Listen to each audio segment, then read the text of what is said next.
Salut tout le monde, j'espère que vous allez bien. Et c'est avec la voix un peu enrouée qu'aujourd'hui on se retrouve pour le deuxième épisode de Behind the Nails. Je suis trop contente, j'ai déjà eu des retours du coup sur le premier épisode de podcast. Je vois que ça a réuni quand même pas mal de personnes, donc j'avoue que je suis assez contente, que ce soit des retours de clientes, donc ça m'a vraiment fait trop chaud au cœur de savoir que j'ai des clientes qui prennent vraiment le temps de l'écouter. J'ai pu regarder un peu les stats qui sont pas mauvais non plus. Je suis vraiment, enfin franchement merci, je m'attendais pas à cet accueil. Je m'attendais pas non plus à... Ouais non, je m'attendais juste pas à cet accueil. Moi je fais juste ça pour le fun et je me dis que c'est un autre moyen de partager mon travail, que ce soit accessible un peu à tout le monde. J'ai aussi des collègues qui m'ont fait des retours, qui l'ont écouté en entier et franchement, bah, merci beaucoup. Comme je disais, je sais pas quelle régularité je vais avoir. Si je peux essayer de poster au moins une fois toutes les 2 semaines, c'est l'objectif que j'essaie de me donner. En tout cas, bah ça m'a vraiment motivée à le faire plus souvent et je pense à en faire plus. J'ai déjà tellement d'idées de thèmes que je sais même pas si j'aurai le temps de tout faire puisque tous les jours je rajoute encore une nouvelle et encore une nouvelle. Donc je pense qu'on a du contenu illimité. Comme je le disais, mon but c'est de pouvoir aborder absolument tous les sujets, des sujets tabous également. Et je trouve qu'il y a un sujet qui est un peu tabou, c'est de savoir se remettre en question. On le sait, le français n'aime pas se remettre en question. Et pourtant, c'est important de se remettre en question, surtout quand on a une entreprise. Et c'est quelque chose que je fais assez régulièrement, surtout quand je passe par des phases de doute. Et en toute transparence, ok, c'est pas le meilleur thème pour un deuxième épisode, mais j'ai vraiment envie de partager le fait que, voilà, en ce moment, je passe par une énorme phase de doute. Euh, Est-ce que je suis faite pour ce métier-là ou pas?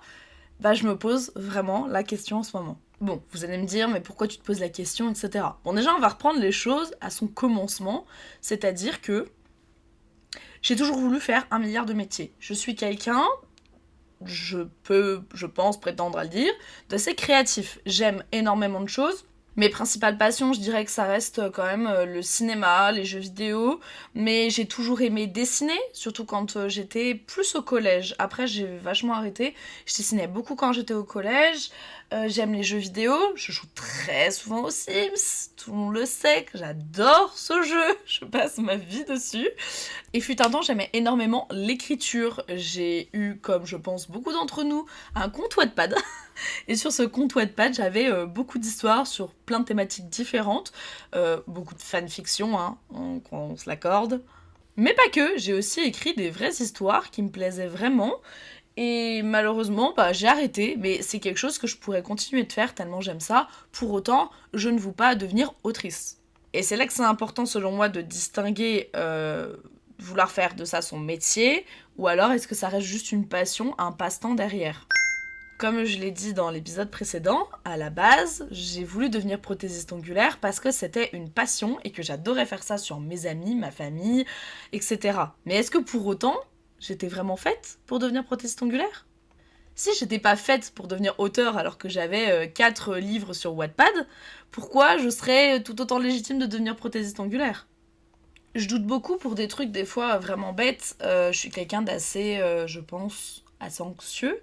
Et du fait, le moindre petit truc, ça va tout de suite me faire... je vais toujours avoir ce sentiment de ok, j'ai fait quelque chose qu'il fallait pas, alors que des fois, pas du tout. Je vais prendre un exemple, une cliente qui va annuler son rendez-vous pour X ou Y raison, bah je vais me dire que c'est de ma faute, que j'ai fait quelque chose qu'il fallait pas et qu'elle reviendra sûrement jamais. 90% des cas, la personne revient. C'est juste que ce moment-là, il y avait quelque chose.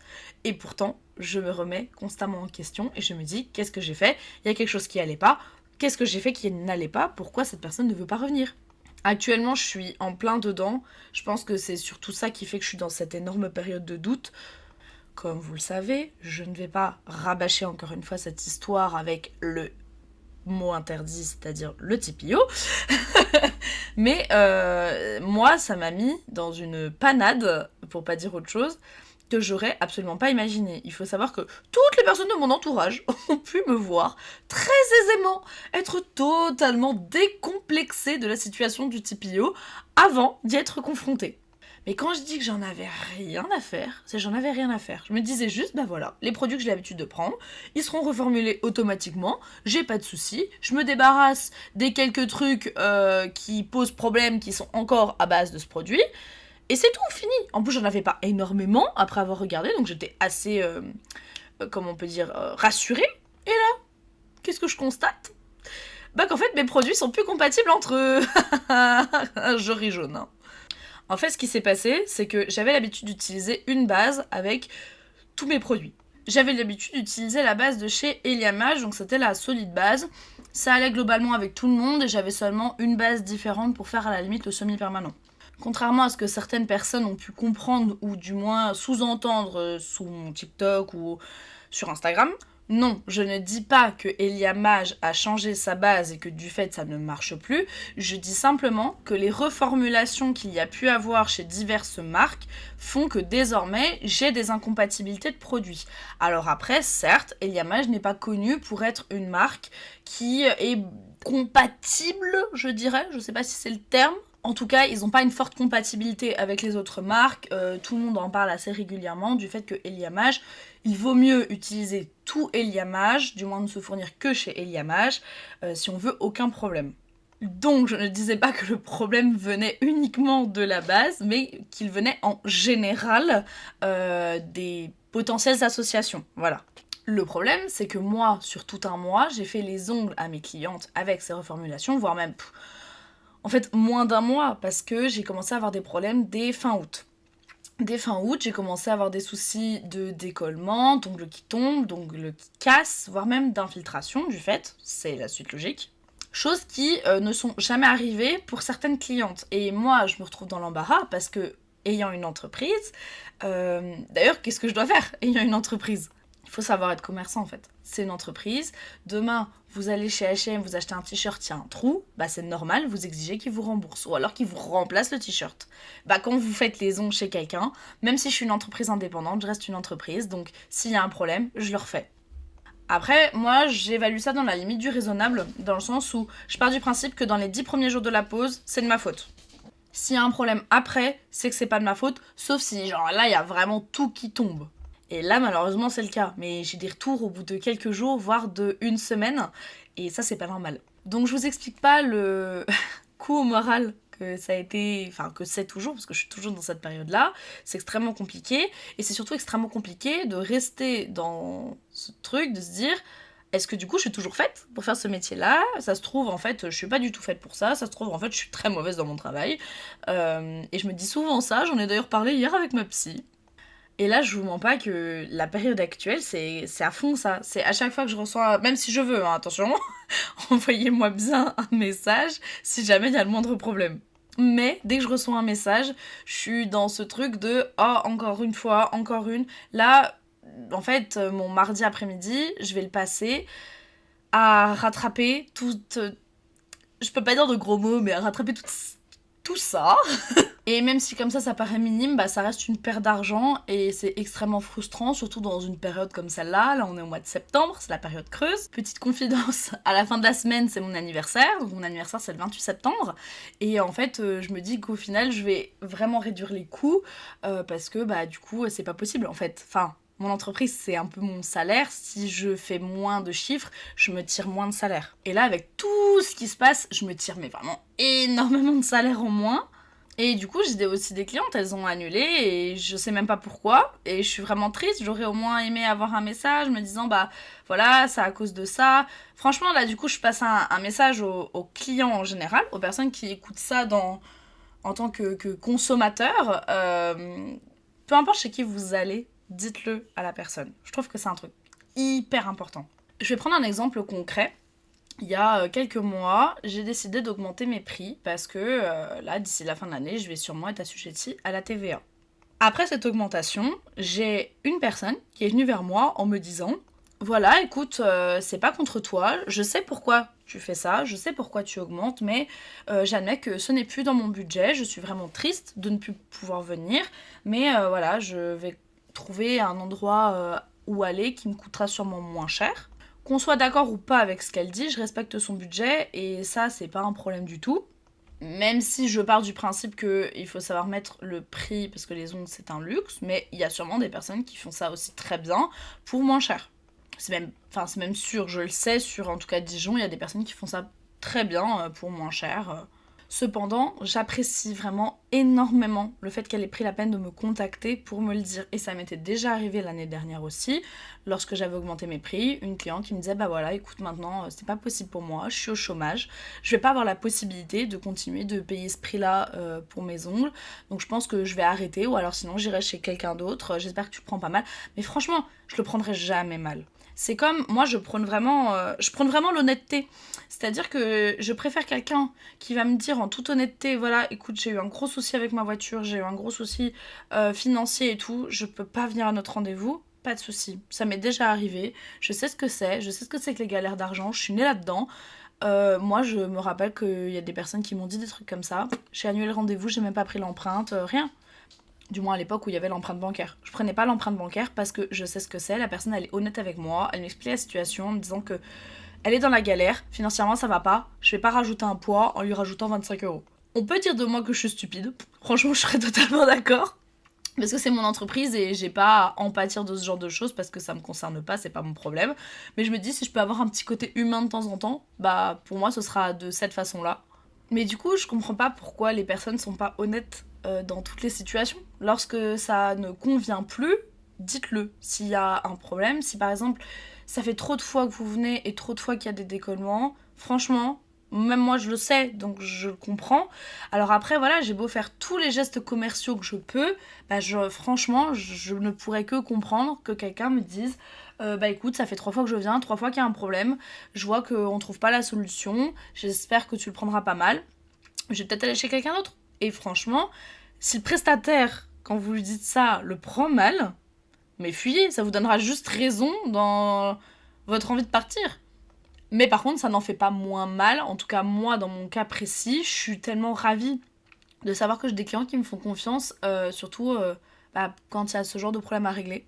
Je pense à une cliente en particulier, je sais pas si elle écoutera ça, mais en tout cas, je te remercie de ta patience parce qu'en ce moment, on a beaucoup de mal à lui trouver un produit qui lui convienne. Et elle est toujours là. Alors après, par contre, voilà, je perds de l'argent. Je lui fais des réductions, je lui fais du gratos parce que bah pas le choix, c'est comme ça. Faut être commerçant et quand je sais que c'est de ma faute, bah c'est de ma faute. Mais du coup, la question suivante est qu'est-ce que j'ai fait? Est-ce que du coup ça veut dire que je suis une mauvaise prothésiste ongulaire ou pas? Parce que au final là, est-ce que ça vient vraiment de mes produits ou est-ce que ça vient juste de moi qui trouve pas un produit qui convient à ma cliente parce que j'y connais rien? On est en droit de se poser la question et je me pose la question en ce moment absolument tous les jours. On a dit que c'était un podcast sans tabou, donc ce sera un podcast sans tabou. Déjà, la première réalité, c'est que j'ai plus de rubber base. Voilà. J'en ai quelques-unes, mais elles sont transparentes. Le problème, c'est que vu que j'ai plus de rubber base à cause donc reformulation, j'ai dû en jeter pas mal, et surtout j'en avais d'anciennes marques que je n'utilise plus. Et je n'ai pas envie de racheter chez ce fournisseur, donc du coup il faut que je retrouve de nouvelles rubber bases. Je voulais acheter des rubber bases dans certaines marques. J'avais pensé, si je ne me trompe pas, je crois que c'est les Onyx Pro, je voulais tester. Je voulais également tester les Boba de chez Lily Kruk. Sauf que le problème, c'est qu'il faut de l'argent. Voilà. Et comme vous l'avez compris, je l'ai pas. Donc du coup, c'est un peu compliqué. Faut que j'attende de renflouer les caisses ou alors sinon il faut que je fasse des paiements en plusieurs fois. Donc c'est ce que je vais faire actuellement parce que j'en ai vraiment besoin, mais c'est une réalité, c'est que des fois l'argent n'est pas là. Et comme je l'ai dit plus tôt, actuellement l'argent n'est pas là. Du coup ma solution c'est de trouver des alternatives en testant d'autres produits et le problème c'est que des fois les produits ils vont pas. D'ailleurs à savoir aussi que des fois il y a juste des produits qui conviennent pas à votre cliente. Par exemple, je dis une bêtise, peut-être que la rubber base de chez Eliamage, elle va très bien aller sur votre cliente, mais par contre que la rubber base de chez, je sais pas, M-Nails, elle, ça lui conviendra absolument pas. Chaque personne est différente, chaque personne a un pH différent, chaque ongle est différent. En fait, c'est totalement normal. Je me rappelle mon ancienne patronne quand je bossais en institut, on avait une cliente. Elle lui achetait un nouveau gel tous les mois parce que vraiment on ne trouvait rien qui tenait sur elle. Elle est passée entre toutes les mains, c'était la seule où au bout d'une semaine, ça ne tenait pas. Je tiens quand même à rappeler au cas où qu'il y a aussi d'autres facteurs qui peuvent faire que ça ne tient pas, entre autres la grossesse, les médicaments et surtout, les compléments alimentaires. Par pitié, si vous prenez des compléments alimentaires, dites-le à votre prothésiste. Parce que les compléments alimentaires, là où du coup vous allez en prendre pour vos cheveux et vos ongles, c'est la même matière, c'est de la kératine. Et le problème, c'est que en prenant ça, donc oui, vos cheveux, ils vont être trop beaux, ils vont pousser grave vite, mais ça fera pareil avec les ongles. Et du coup, ça va altérer la composition, ce qui fait que du coup, il y a de grandes chances pour que vos faux ongles, le gel, etc., ne tiennent plus. Également les problèmes hormonaux, les problèmes de thyroïde, etc. Enfin bref, tout ça fait que y a plein de facteurs qui peuvent faire que tout simplement ça ne tient pas au-delà du matériel. C'est pour ça que au bout d'un certain temps de problème, je me permets de poser la question à mes clientes, est-ce que tu es enceinte ou est-ce que tu pourrais l'être? Parce que c'est quelque chose qui altère vraiment la tenue. Mais c'est pas le sujet, on était en train de parler de pourquoi actuellement c'est la merde. Et actuellement, du coup, oui, voilà, il faut que je rachète des rubber bases, absolument. Si vous avez des marques de rubber bases à me recommander, n'hésitez surtout pas. Mais j'ai très envie d'acheter les boba. J'ai pu faire une dépose sur une cliente qui en avait récemment, enfin, cliente collègue et qui je fais les ongles, si tu passes par là, des gros bisous. Et par contre, la texture, ça a l'air d'être du béton.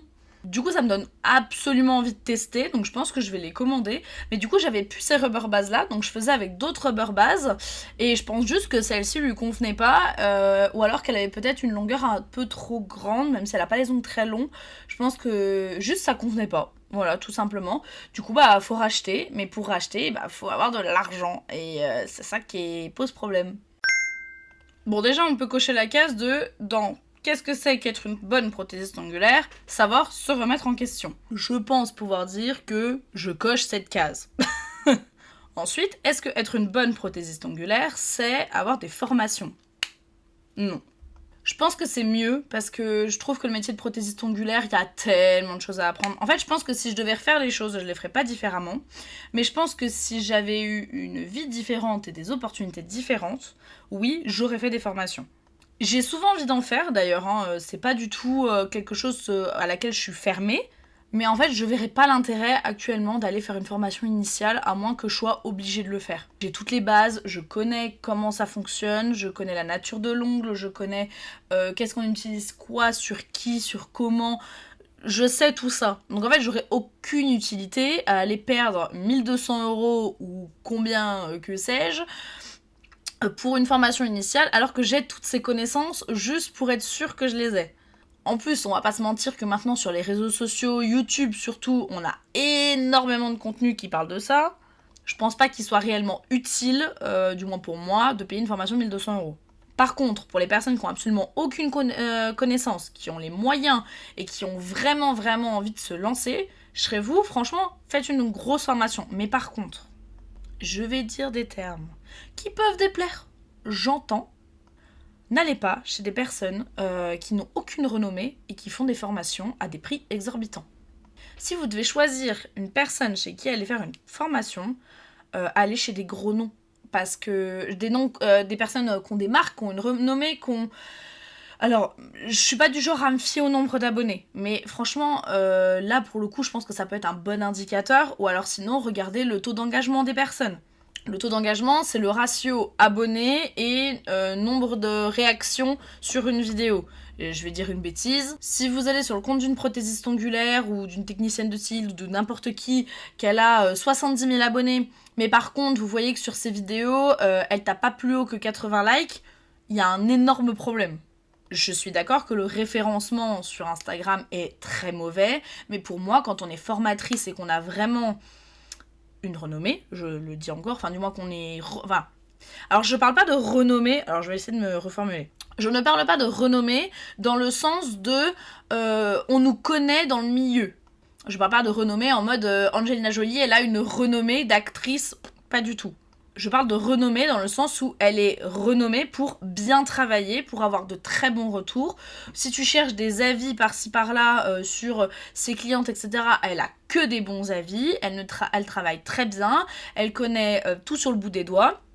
Et pareil, je trouve, mais ça c'est un avis un peu plus personnel et qui n'est pas universel, pour moi, il faut pas se tourner vers quelqu'un qui ne travaille qu'avec une seule marque.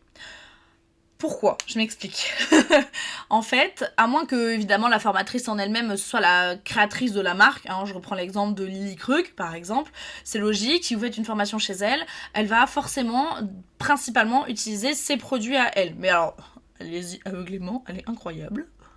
Pourquoi? Parce qu'en fait, le problème, c'est que moi, je trouve que faut savoir utiliser un peu de tout et il faut savoir aussi quelle matière nous convient le plus. J'aime me dire que je suis des gens qui testent et qui utilisent plein de marques et qui ont des vrais avis. Et pas des personnes, par exemple, qui sont des ambassadeurs de marques et du coup qui vont n'utiliser que cette marque-là. Parce qu'en fait, dans un certain sens, ils sont payés ou achetés pour utiliser uniquement cette marque-là, donc pour vous dire que la marque, elle est bien. Je sais pas si vous voyez ce que je veux dire. Évidemment, encore une fois, je répète, je ne parle pas des personnes qui sont propriétaires eux-mêmes d'une marque. Je pense par exemple à Morgan Candy Nails. Si elle était formatrice, parce que si je ne me trompe pas, elle ne l'est pas, franchement, foncez. Parce que même si elle a des codes, je crois pas qu'elle soit classifiée comme étant vraiment ambassadrice, mais je sais que des fois, elle collabore avec certaines marques, mais elle collabore avec plein de marques. Et du coup, elle teste plein de choses, et franchement, moi, son avis, mais je bois ses paroles, je l'adore. Mais je sais que je peux lui faire confiance. Quand elle dit quelque chose, c'est parce qu'elle a testé plein de choses et je sais de quoi elle parle. Pour moi, il faut obligatoirement être formé par quelqu'un qui touche à tout, qui a des avis, des comparaisons et qui n'est pas leurré du moins, ou qui ne va pas vous inciter à aller vers une seule marque ou vers une seule catégorie de... Comment on appelle ça, de prothésie ongulaire en fait. C'est pareil, pour moi, une formation initiale, elle est censée comprendre absolument tout type de technique. C'est pas juste apprendre à faire la plaque et une construction au gel. Pour moi, si vous faites une formation initiale, quitte à ce que vous mettiez plus de 1000 euros, parce qu'on rappelle, c'est quand même cher, hein, ça reste une formation, c'est normal. Hein. Pour moi, un savoir, ça se coûte et c'est du temps. Franchement, en toute sincérité, demain, je fais une formation et évidemment qu'elle tapera les 1000 euros. Comme je l'ai déjà dit, ça fait 8 ans que j'apprends tout ça. Donc forcément, je suis pas prête de faire des formations, moi, je rassure. Mais pour moi, dans une formation initiale, il doit y avoir absolument toutes les catégories de base. Qu'on le veuille ou non, qu'on le fasse ou non en clientèle, moi demain je suis formatrice. Alors, disclaimer, je parle par matière. Hein, évidemment. C'est-à-dire que demain, moi par exemple, je pratique tout le temps du gel, je vais pas faire une formation acrylique. Ça paraît totalement logique. Mais pour moi, dans ma formation initiale, il doit y avoir forcément la pose, la dépose, la plaque, l'ongle, la stérilisation, du moins l'hygiène du poste. Ça, c'est les fondamentaux. Par contre, il faut qu'on m'apprenne, selon moi, à faire un semi-permanent, une construction gel, mais du coup, tout type. Capsule, pop-it, chablon, parce qu'en fait, il faut que la personne soit capable de dire... c'est à elle de choisir, en fait, c'est pas à nous de choisir pour elle.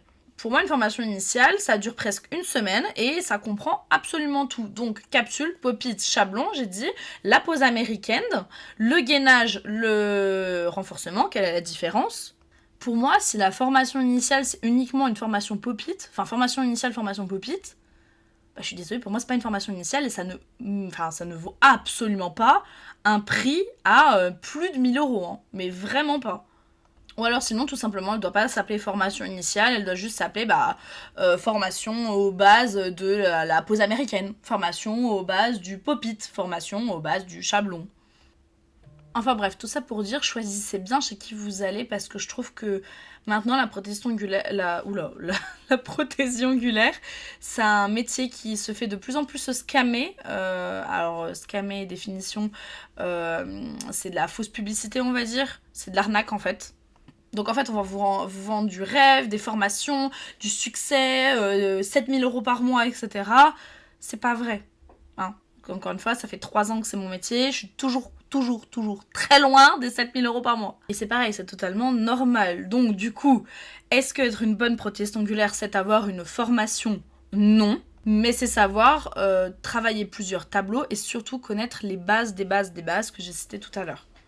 Hygiène, nature de l'ongle, préparation de la plaque des ongles et surtout savoir faire une dépose. Je pense qu'il y a trop de personnes qui négligent la dépose, du moins de savoir faire des déposes, mais c'est super important. Genre vraiment, ça peut avoir des grosses conséquences, on se rend pas compte. Donc vraiment, apprenez à faire des déposes. Quitte à ce qu'il y ait que des formations dépose. C'est vrai que je viens de capter, il n'y a pas de formation dépose. Enfin du moins, là comme ça, j'ai pas l'impression d'en avoir déjà vu. Enfin, juste une formation qui fait que des pauses. Est-ce qu'être une bonne prothésiste ongulaire, c'est avoir un gros chiffre d'affaires? Non. Voilà. Bonne journée. Plus sérieusement, non, être une bonne prothésiste ongulaire, c'est pas parce que t'as un chiffre d'affaires qui fait 10 000 par mois que t'es une bonne prothésiste ongulaire. Je vais donner un exemple qui va paraître bête, mais super simple. Pour moi, il y a un cercle vicieux qui s'instaure très facilement chez les prestataires à petit prix. On connaît tous les instituts au centre-ville à 25 € qui font des prix dérisoires et où le résultat, on va pas se mentir, il est souvent quand même assez bancal. Pas toujours, mais il est quand même très souvent assez bancal, discutable, l'hygiène également, voilà. Comment ça marche ? On va du coup comparer ces instituts-là, les instituts à 25 €, donc les instituts à petit prix, et une personne à un prix classique, donc à, on va dire, une pause complète à 50 €. Je vais arrondir. Déjà en communication, c'est quand même vachement plus simple. Vous vous baladez dans la rue juste pour aller acheter votre pain, et là vous tournez la tête, vous voyez quelqu'un qui fait des ongles avec une énorme affiche où dessus il y a écrit 25 €. Ça attire tout de suite l'œil. Et en plus, très souvent, c'est sans rendez-vous. Donc en fait, vous pouvez y aller quand vous voulez. En face, pour la communication, vous avez quelqu'un qui vous fait toute une façade sur Instagram avec toutes les informations, sa manière de prendre rendez-vous, les règles de son entreprise, qui peuvent être diverses et variées, une grille tarifaire, et pour pouvoir prendre rendez-vous, parce que oui, le sans rendez-vous du coup n'existe pas, vous êtes obligé de lui envoyer un message, d'attendre que cette personne vous réponde, et en fonction de quand est-ce que vous l'envoyez, vous pouvez avoir une réponse dans un certain temps. Déjà, on va pas se mentir, niveau communication, en tant que client, il y a un truc qui donne plus envie que l'autre. Au-delà du prix, qui est également un très bon argument, là-bas c'est 25 €, j'ai pas besoin de prendre rendez-vous, je peux y aller comme je veux et quand je veux. De l'autre côté, faut que je prie pour qu'elle me réponde dans les 4 jours si j'ai envie de faire ça un peu vite. Partons du principe que vous avez réussi dans tous les cas des deux côtés à avoir un rendez-vous et que vous avez testé les deux côtés. D'un côté, vous allez aller chez donc une prestataire, chez elle. Ça va être cool, ça va prendre le temps, on va pouvoir discuter, échanger de pas mal de choses. Je précise quand même que je parle de mon cas, comment ça se passe pour venir chez moi. J'ai pas envie de faire une généralité, mais je pense qu'on fonctionne à peu près toutes pareil, donc c'est pour ça que je prends mon exemple. En venant chez moi, vous êtes accueillis dans un endroit agréable avec d'autres prestataires, donc moi il y a une perceuse et une tatoueuse. Autant vous dire que dans ces cas-là, les règles d'hygiène sont respectées à la lettre, pas le choix. On va discuter, parler, rigoler. Ma collègue va interagir avec nous. Trop fun. Et le rendez-vous durera en moyenne entre une demi-heure pour un semi-permanent et 2 heures pour une pause complète avec un peu de nail art.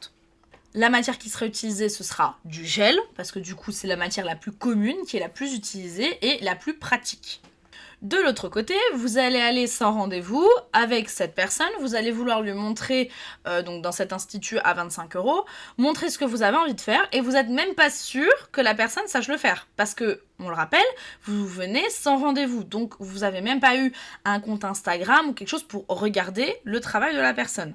Mais bon, soit, vous êtes assez confiant, vous allez là-bas, ils vous disent « Ok, pas de souci, 25 € la pause complète, par contre, je fais pas de nail art. » Ok, soit, vous partez avec donc une pause complète, couleur unie. Vous vous asseyez et on vous fait de l'acrylique, donc une matière qui n'est quasiment pas utilisée en France, du moins pas que je le sache, du moins ce n'est pas la matière principale. Je prends l'exemple de Dijon, il n'y a quasiment personne qui fait de l'acrylique, et si jamais vous avez envie de l'enlever, vous serez obligé de retourner uniquement là-bas, parce qu'il n'y a que eux qui font de l'acrylique, du moins principalement. C'est une matière extrêmement difficile à déposer, qui fait un effet de lourdeur sur les ongles, et en plus de ça, du coup, c'est une matière à moindre coût. C'est une matière aussi extrêmement désagréable à l'odeur, c'est extrêmement odorant, ça sent très très fort. Donc il y a déjà un certain inconfort. Deuxièmement, au niveau de l'hygiène, pareil, je vais faire juste une généralité globale, ce ne sont pas des salons qui sont connus pour avoir une hygiène excellente.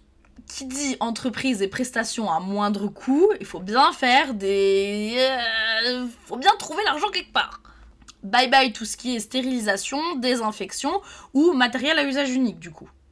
Ce genre de rendez-vous, ce sont des rendez-vous qui sont faits en express, vous n'aurez pas de conversation avec ces personnes-là parce que leur but c'est d'aller le plus vite possible. On rappelle, c'est du sans rendez-vous, donc le créneau ne vous est pas dédié spécifiquement, le but c'est d'aller vite. Mais une prestation à 25 €, ça engage du coup de faire des bénéfices quand même. Donc où est-ce qu'on fait les bénéfices ? Les produits sont souvent pas aux normes européennes. Il y a des lois qui sont votées pour protéger les consommateurs, qu'on les trouve bien ou pas, Qu'elles soient justes ou non, ces lois doivent être respectées pour protéger justement les consommateurs. C'est donc une faute de ne pas respecter les normes européennes.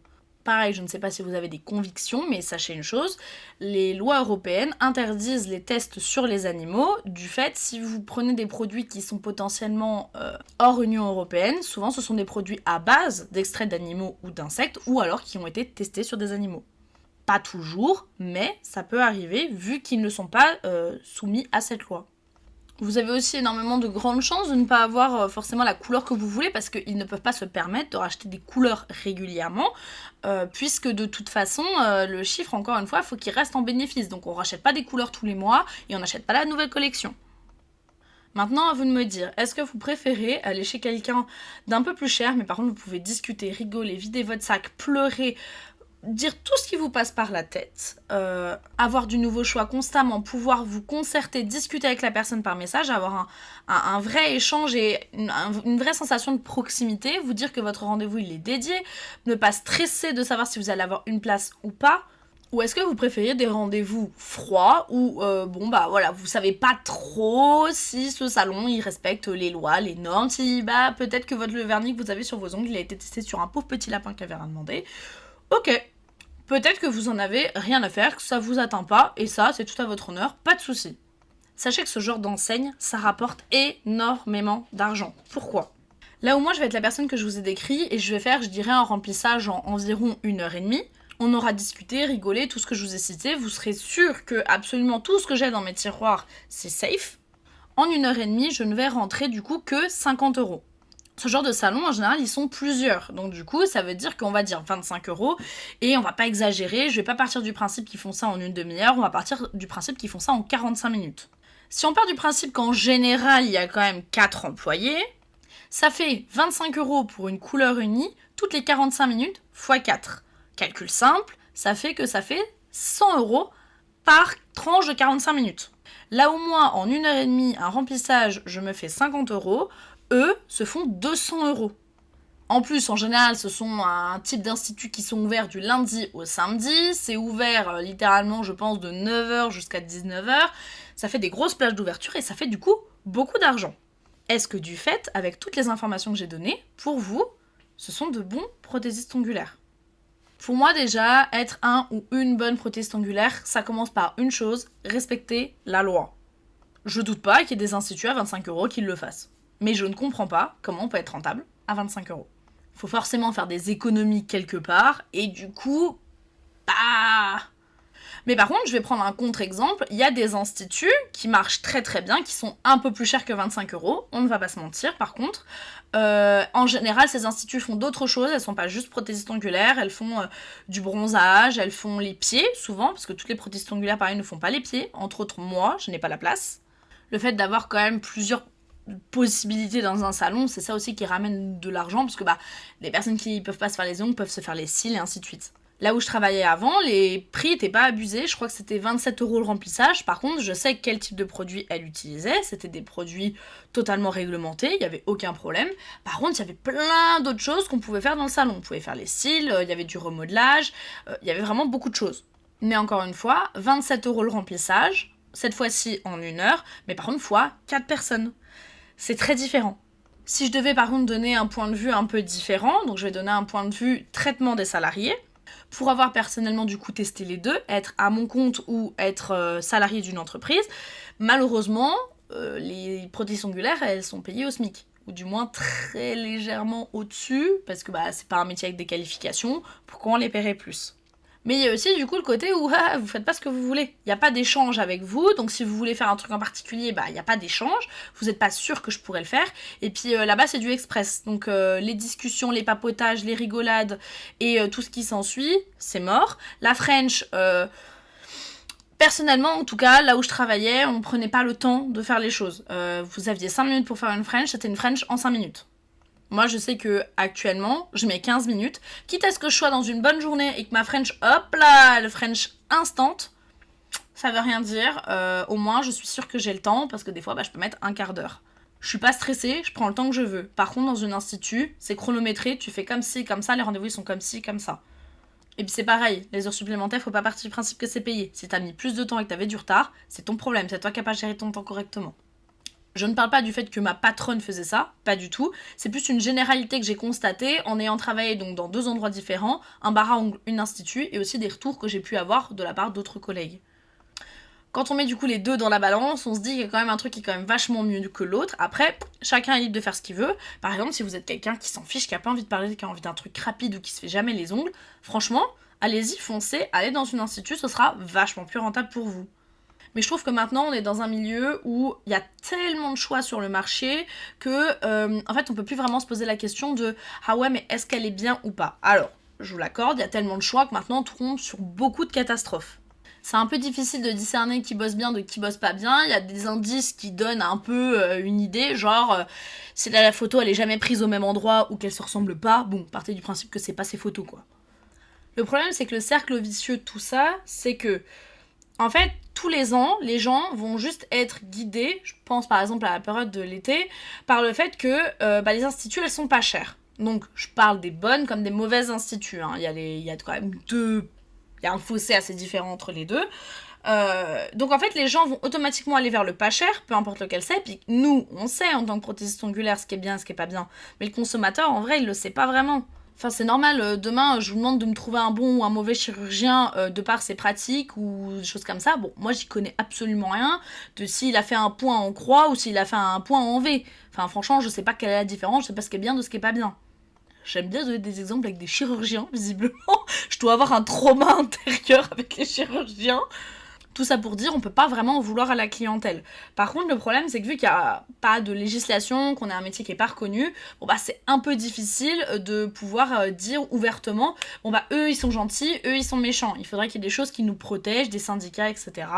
Il y en a quelques-uns, mais malheureusement c'est pas encore assez reconnu ni réputé. Mais bon, on y va, tranquillement. J'espère, du moins j'y crois, qu'un jour on arrivera à ce stade-là. Tout ça pour dire, tous les ans, les consommateurs, du moins les clients, les clientes, vont aller là où c'est pas cher, ils vont être déçus, et seulement l'année d'après, parce que des fois, il y a des gens qui viennent que pour les vacances, ou alors tout simplement, ils ont des métiers qui les autorisent pas à avoir les ongles faits.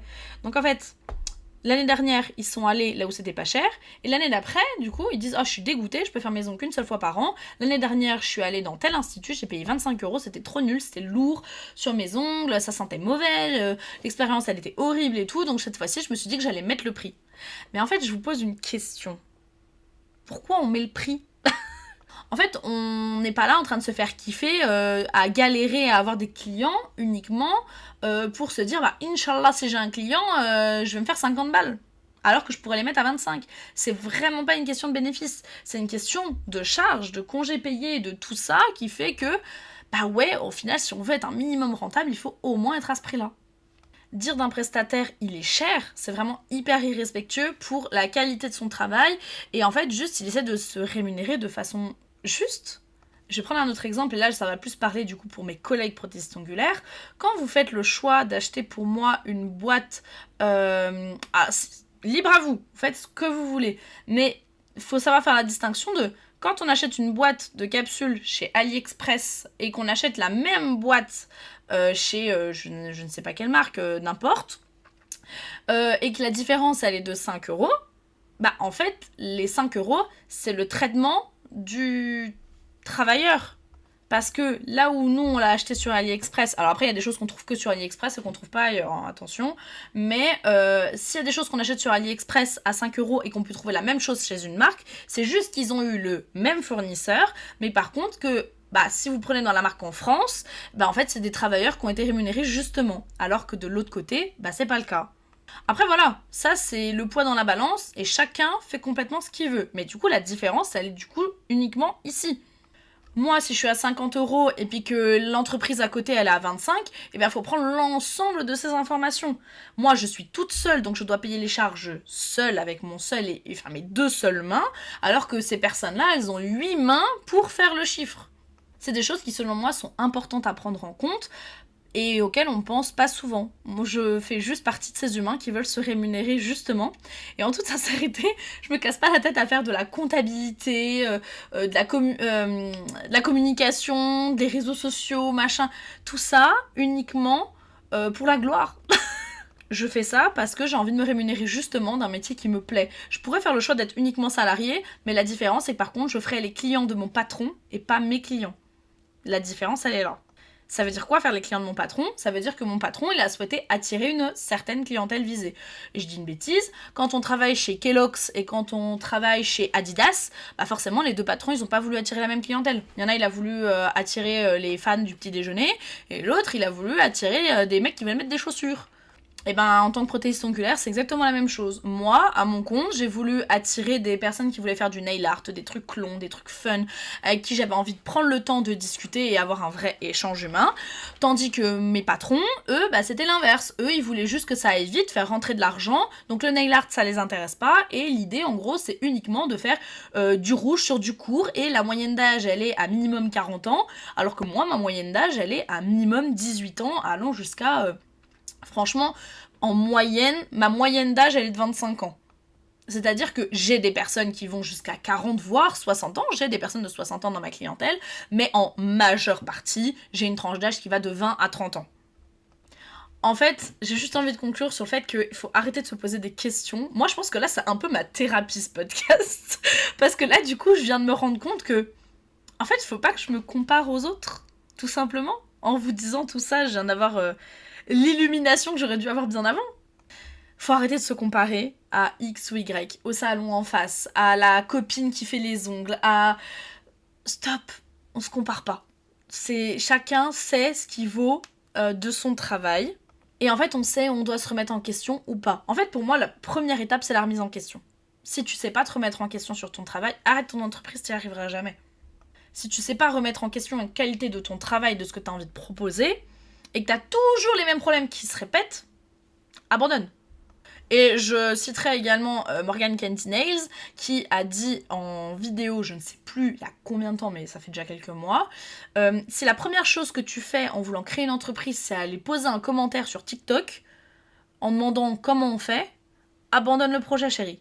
Si tu n'es pas capable de faire tes recherches par toi-même, que tu ne sais pas faire les choses par toi-même, que tu ne te remets pas en question, pour moi c'est ça, ne pas être une bonne prothésiste ongulaire.